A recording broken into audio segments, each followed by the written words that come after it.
akibat kondisi gedung yang sudah mulai rusak. Saat hujan, para pelajar terpaksa harus berhenti. Have you ever thought about them? The children in the deepest corner of our archipelago, from the silent peaks of Papua to the rugged shores of NTT?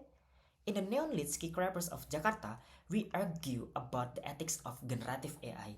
We also celebrate the 5G revolution. But in the 3,000 kilometers away, digitalization is nothing but a digital ghost.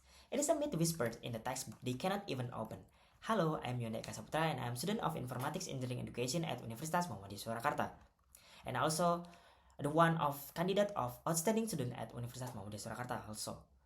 While our government paints a rosy, utopian pictures of equal education, the reality is bitter, systemic paradox. We are forcing a one-size-fits-all digital curriculum upon children who have never even touched a screen. We are essentially asking them to fly before they can even stand, leaving millions of our brother and sister trapped in a catastrophic digital abyss. Is this equity? No, this is a geographical lottery. This is a system betrayal of their human potential just because of where they were born. And as a future educator, I refuse to be a silent witness to this tragedy. Our current national curriculum is technology obsessed, but humanity starved.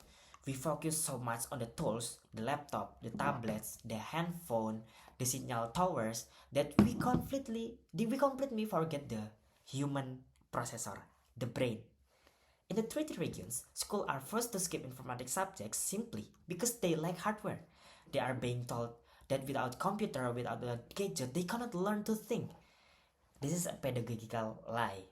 By tying informatics exclusively to expensive gadgets, we are creating a generation of digital outcasts. We are widening the gap we claim to close, turning our education system into an engine of inequality.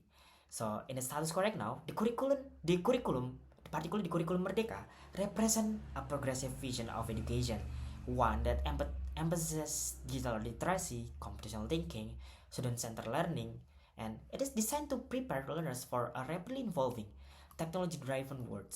However, this vision operates on an implicit assumption that all students have equal access to digital infrastructure. In this reality, this assumption does not hold true across Indonesia's diverse geographical landscapes. While urban schools are able to implement project-based digital learning with adaptive device and a stable internet, but it's different with many schools in the treaty regions struggle to meet even the most basic technological requirements. And as the results, the same curriculum that empowers some students becomes exclusionary to others. Therefore, rather than enforcing a uniform technology-dependent approach, there is a critical need to reimagine the curriculum as adaptive, context-aware, and inclusive. That's one that begins not with device, but with the cognitive development of every learner regardless of their environment. So this is why I stand here with a radical deviance, the hybrid informatics violates curriculums, and my vision is aligns with perfectly with SDG 4 quality education and SDG 10 reduce inequalities. We must stop waiting for the fiber optics cables to arrive and start building logic today. Through unplugged informatics, we strip away the experience hardware. We teach the core essence of computer science algorithm, pattern recognition, decomposition, and abstraction using nothing but local wisdom, traditional games, and the natural environment around them. And then imagine the children learning of logic loop through traditional dance or sorting algorithm through agricultural harvest.